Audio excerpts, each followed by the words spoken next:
రోజున సజ్జల రామకృష్ణారెడ్డి గారు అధికారం కోల్పోతున్నాము అని చెప్పి భయపడిపోయి మళ్ళీ మరొకసారి కాంగ్రెస్ పార్టీ పైన విష ప్రచారం చేసే ప్రయత్నం చేస్తా ఉన్నాడు.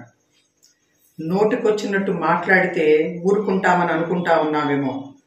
జగన్మోహన్ రెడ్డి అధికార దాహంతో ప్రజల మధ్యలోకి వచ్చి తప్పుడు ప్రచారాలు చేసి అబద్ధాలు చెప్పి రాజశేఖర్ రెడ్డి గారి మరణాన్ని వాడుకుని నిజంగా కాంగ్రెస్ పార్టీకి ప్రజలను దూరం చేశారు. ఆ రోజున నిజంగా మీకు అనుమానాలు ఉంటే అధికారంలోకి వచ్చిన తర్వాత 4.5 సంవత్సరాల నుంచి మీరేం పీకుతా ఉన్నారు, ఎందుకు విచారణ జరపలేదు అని చెప్పి ప్రశ్నిస్తా ఉన్నాం.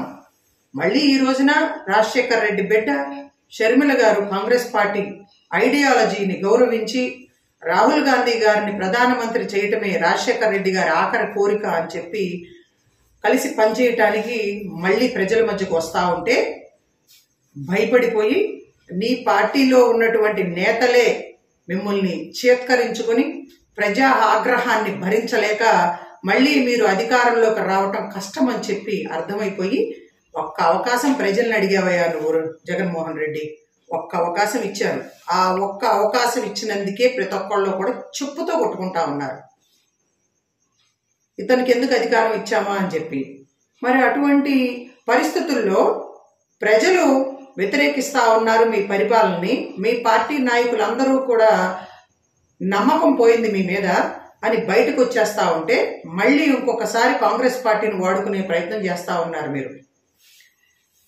అదే నిజమైతే రిలయన్స్ సంస్థతో కలిసి కాంగ్రెస్ కుట్ర పన్నిందని మాట్లాడిన మీరు అధికారంలోకి వచ్చిన తర్వాత ఆ రిలయన్స్ అధినేతని, రిలయన్స్ సంస్థలో పనిచేస్తున్నటువంటి నట్వానీని రెడ్ కార్పెట్ వేసి ఎదురెళ్ళి ఆహ్వానించి నువ్వు అతనికి రాజ్యసభ సభ్యత్వాన్ని కట్టబెట్టింది వాస్తవం కదా ఈ రాష్ట్రం నుంచి? ఎందుకు ఇంకా సిగ్గుండాలి ఈ నోటికి వచ్చినట్టు ఇష్టం వచ్చినట్టు తప్పుడు ప్రచారాలు చేయటం కాంగ్రెస్ పార్టీ మీద?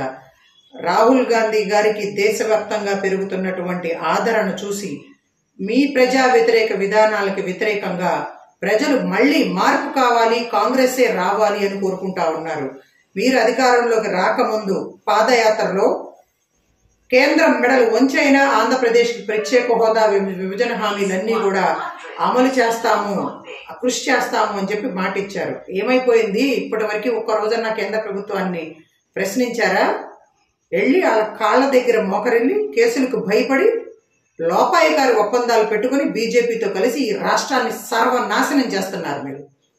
మీరు అధికారంలోకి వచ్చినప్పటి నుంచి కూడా రాష్ట్రంలో భూ కబ్జాలకు పాల్పడి దోపిడీలు చేసుకుని ప్రజల్ని హింసించటమే కాదు, ఏడిపించటమే కాదు, ప్రతిపక్ష పార్టీల పైన కుట్రలు చేసి కేసులు పెట్టి భయపెట్టి అధికారం చలాయిస్తా ఉన్నారు. అమరావతి రాజధాని కోసం భూములు ఇచ్చినటువంటి రైతులకి అసెంబ్లీ సాక్షిగా అమరావతి రాజధానిగా ఉంటుంది, అభివృద్ధి చేస్తాను ముఖ్యమంత్రి అయితే అని మాట ఇచ్చి ఇప్పుడు వాళ్ళని రోడ్లు పాలు చేసావు, రాజధాని లేకుండా చేసావు ఈ రాష్ట్రానికి. రాజశేఖర్ రెడ్డి గారి కళ పోలవరాన్ని పూర్తి చేస్తాను అని చెప్పి ఇంతవరకు కూడా నువ్వు కేంద్ర ప్రభుత్వం దగ్గర నుంచి నిధులు తీసుకొచ్చి పోలవరాన్ని పూర్తి చేయవు.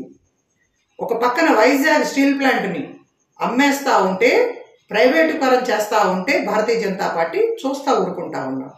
వెనకబడిన ప్రాంతాలకు నిధులు తీసుకురావాలని కానీ, రాష్ట్రాన్ని అభివృద్ధి చేయాలని కానీ, కొత్తగా పరిశ్రమలు రావాలి అంటే భయపడిపోతా ఉన్నాయి. ఎక్కడ నువ్వు బెదిరిస్తావో వాళ్లకున్న ఆస్తులు దోచుకుంటావో అని చెప్పి జగన్మోహన్ రెడ్డి పరిశ్రమలు రాకపోవటం వల్ల, రాష్ట్రం అభివృద్ధి జరగకపోవటం వల్ల యువత ఉద్యోగ అవకాశాలు లేక పక్క రాష్ట్రాలకు పోయి కూలి పనులు చేసుకుంటున్నారయ్యా. సిగ్గుండాలి నీకు. ఏ చెల్లి అయితే నీ కోసం నువ్వు జైల్లో ఉన్నప్పుడు పాదయాత్ర చేసి నీకు అండగా నిలబడి నీ పార్టీ నాయకులకి కార్యకర్తలందరికీ కూడా మనోధైర్యాన్ని ఇచ్చి అధికారంలోకి తీసుకురావడానికి కారకురాలైందో అదే చెల్లిని కనీసం పట్టించుకోకుండా వదిలిపారేశావు. ఆమె కూడా పక్క రాష్ట్రంలో పార్టీ పెట్టుకుంటే నీ ఇష్టం వచ్చినట్టు ఇదే సజ్జల రామకృష్ణారెడ్డితో మాట్లాడించావు. ఆమె ఆడపిల్ల అయినా సరే చాలా ధైర్యంగా ప్రజా సమస్యల్ని ప్రశ్నిస్తూ, ప్రజా సమస్యలకు అనుగుణంగా పోరాటం చేస్తూ పాదయాత్రలు చేసి చాలా మొండిగా బలవంతమైనటువంటి ఒక బలవంత మహిళగా ఈ రోజున ప్రజల్లో నిలబడి తను ప్రజలకు సేవ చేయాలి అనుకుంటా ఉంటే ఆడపిల్లకు కూడా భయపడినటువంటి నువ్వు ఈ రోజున మళ్ళీ దాన్ని అవకాశంగా మలుచుకొని కాంగ్రెస్ పార్టీ పైన బురద చల్లుతావా? జాగ్రత్త, నోరు అదుపులో పెట్టుకోండి. చంద్రబాబు నాయుడు గారేమో మిమ్మల్ని చూస్తా ఊరుకుని భయపడి మీరేం మాట్లాడినా సరే వాళ్ళు టీడీపీ వాళ్ళు సైలెంట్ గా కూర్చున్నారేమో. కాంగ్రెస్ పార్టీ కార్యకర్తలు ఎవ్వరూ కూడా కాంగ్రెస్ పార్టీ పైన గాని గాంధీ కుటుంబం గురించి గాని పిచ్చి మాటలు మాట్లాడితే, తప్పుడు ప్రచారాలు చేస్తే జాగ్రత్త, హెచ్చరిస్తా ఉన్నాం. నీ ఇంటికి వచ్చి కొట్టడం మాకు ఒక లెక్క కాదు. జగన్మోహన్ రెడ్డి ముఖ్యమంత్రిగా ఉన్నావు, జాగ్రత్తగా వ్యవహరించు. మరొక అవకాశం అనేది నీకు రాష్ట్ర ప్రజలు ఇవ్వట్లేదు.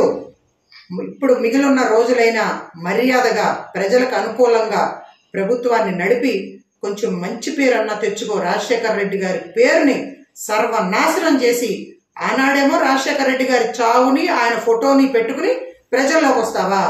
ఈ రోజున కేవలం జగన్మోహన్ రెడ్డి ఫోటో మాత్రమే పెట్టుకుంటావు. రాజశేఖర రెడ్డి గారి ఫోటోను కూడా తీసి పారేసావు కదా నువ్వు. రాజశేఖర రెడ్డి గారి పేరు కూడా తలవట్లేదు కదా. ఏ పథకానికి కూడా నువ్వు రాజశేఖర రెడ్డి గారి పేరు కూడా పెట్టట్లేదు కదా. అనేక సార్లు చెప్పాం మేము, రాజశేఖర రెడ్డి గారు కాంగ్రెస్ పార్టీ నాయకులు, మేమందరం రాజశేఖర రెడ్డి గారి వారసులం. నువ్వు కేవలం ఆయన ఆస్తికి మాత్రమే హక్కుదారుడివి. నువ్వు అధికారాన్ని అడ్డం పెట్టుకుని 1,00,000 కోట్లు దోచుకున్నది వాస్తవం కదా. నీ పైన ఈడీ కేసులు ఎందుకున్నాయి? నువ్వు జైలుకి ఎందుకు వెళ్ళావు? అయినా సరే ప్రజలను మోసం చేసి అబద్ధాలు చెప్పి కౌగులించుకొని ముద్దులు పెట్టుకుని ఈ రోజున అంగన్వాడీ మహిళలందరూ కూడా రోడ్ల మీద ఉన్నారు. నువ్వే కదా మాట ఇచ్చావు, పక్క రాష్ట్రం కంటే కూడా 1000 రూపాయలు ఎక్కువ ఇస్తానని చెప్పి. రా, కాంగ్రెస్ పార్టీ లాగా మాట నిలబెట్టుకో. మేము తెలంగాణలో అధికారంలోకి వచ్చిన వెంటనే 18,000 రూపాయలు ఇస్తామని చెప్పి ముఖ్యమంత్రి గారు హామీ ఇచ్చారు. మేము నా మాట నిలబెట్టుకున్నాం. 19,000 రూపాయలు ఇవ్వు నువ్వు ఈ రోజున అంగన్వాడీలకి. పైగా వాళ్ళని కేసులు పెట్టి నువ్వు భయపెడతావా? ఎంతవరకు న్యాయం అని ప్రశ్నిస్తా ఉన్నాం. రాజధాని కోసం వాళ్ళ ఆస్తులన్నిటినీ కూడా త్యాగం చేసి రాష్ట్రాభివృద్ధి కోసం భూములు త్యాగం చేస్తే రైతుల్ని మహిళల్ని ఏడిపించి రోడ్ల మీద కూర్చోబెట్టావు. ఇప్పటికీ కూడా రాష్ట్రంలో ఉన్నటువంటి ఏ వర్గానికి చెందినటువంటి వాళ్ళు సంతోషంగా లేరు. పాదయాత్రలో ఇచ్చినటువంటి హామీలు ఏది నిలబెట్టుకోకుండా కేవలం అధికారాన్ని అడ్డం పెట్టుకుని ఉద్యోగస్తులను కూడా భయపెట్టి నువ్వు అధికారం చలాయిస్తా ఉన్నావు కదయ్యా. వాళ్ళు కూడా అసంతృప్తితో ఉన్నారు. అందుకనే రాజశేఖర రెడ్డి గారి పేరుని, ఏ పేరునైతే అడ్డం పెట్టుకుని నువ్వు అధికారంలోకి వచ్చావో, ఈ మిగిలిన రోజులన్నా సరే ఆయన పేరు నిలబెట్టు అని చెప్పి నీకు సూచన చేస్తా ఉన్నాం. మరొక్కసారి కాంగ్రెస్ పార్టీ కార్యకర్తగా హెచ్చరిస్తా ఉన్నాం. సజ్జల రామకృష్ణారెడ్డి, నువ్వు ఆనాడు రాజశేఖర రెడ్డి గారు మరణించినప్పుడు సాక్షిలో ఉద్యోగస్తుడివి, నీకు వాస్తవాలు తెలుసు. అధికారంలోకి వచ్చిన తర్వాత నిజంగా అపోహలు ఉంటే మీరెందుకు ఎంక్వైరీ వేయలేదు? మరిన్ని వీడియోస్ కోసం ఛానల్ ని సబ్స్క్రైబ్ చేయండి. లేటెస్ట్ అప్డేట్స్ కోసం వాట్సాప్ ఛానల్ ని ఫాలో చేయండి. అండ్ లింక్ డిస్క్రిప్షన్ లో ఉంది.